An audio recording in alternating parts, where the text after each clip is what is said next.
చాలాసార్లు మనము కొంతమంది బాధపడటం చూస్తాం. ఏంటంటే, మా పిల్లలకి వివాహం జరగటం లేదు. సంబంధాలు చూస్తున్నాం కానీ చాలా చాలా అడ్డంకులుంటున్నాయి అని అంటూ ఉంటారు.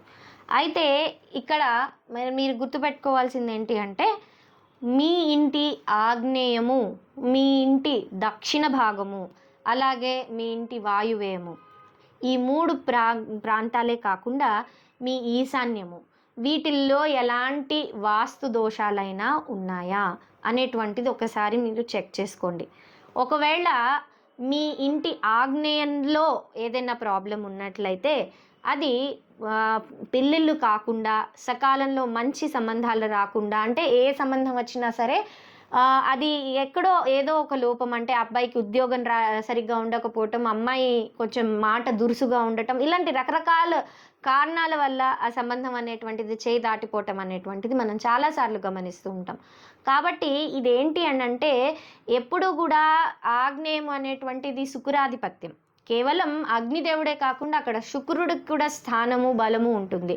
ఇంటి యొక్క ఆగ్నేయం డిస్టర్బ్ అయినప్పుడు అది తెలియకుండానే ఆ ఇంట్లో ఉండేటువంటి, అంటే పిల్లలు, పెళ్ళిడికి వచ్చిన పిల్లల మీద, అది అమ్మాయిలు అయినా అవ్వచ్చు, లేదంటే అబ్బాయిలైనా అవ్వచ్చు, శుక్రుడి పరంగా అది చాలా నెగిటివ్ ఇంపాక్ట్ని చూపిస్తుంది.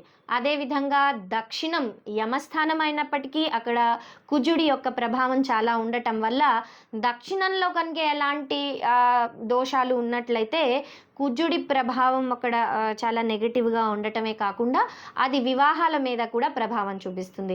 అదేవిధంగా మనకి ఈ వివాహాలకి కి సంబంధించినటువంటి, అంటే సరిగ్గా జరగటం లేదు, సకాలంలో మనకి సంబంధాలు కుదరటం లేదు, లేదంటే రకరకాల ఇబ్బందులు వస్తున్నాయి అనుకోవటానికి చంద్రుడికి కూడా బలం లేకపోవటం, లేదంటే చంద్రుడి పరంగా ఏదైనా ఇబ్బందులు తల ఎత్తటం అనేటువంటివి జరిగినప్పుడు కూడా ఇలాంటివి మనము చూస్తుంటాం.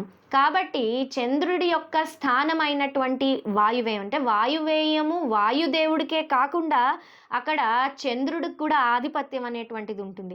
కాబట్టి అది కొంతవరకు మన మనసు మీద, అంటే వచ్చేటువంటి సంబంధాలు ఇవి బాగులేవేమో, లేదంటే వచ్చిన సంబంధాలు మంచివి రాకపోవటం, రకరకాల కారణాలతో ఈ సంబంధాలు అనేటువంటిది వెనకాలకి వెళ్ళిపోయే అవకాశం కూడా ఎక్కువగా ఉంటుంది. కాబట్టి వాయువ్యంలో కూడా దోషాలు ఉన్నప్పుడు ఇలాంటివి జరిగేటువంటి అవకాశం ఉంటుంది.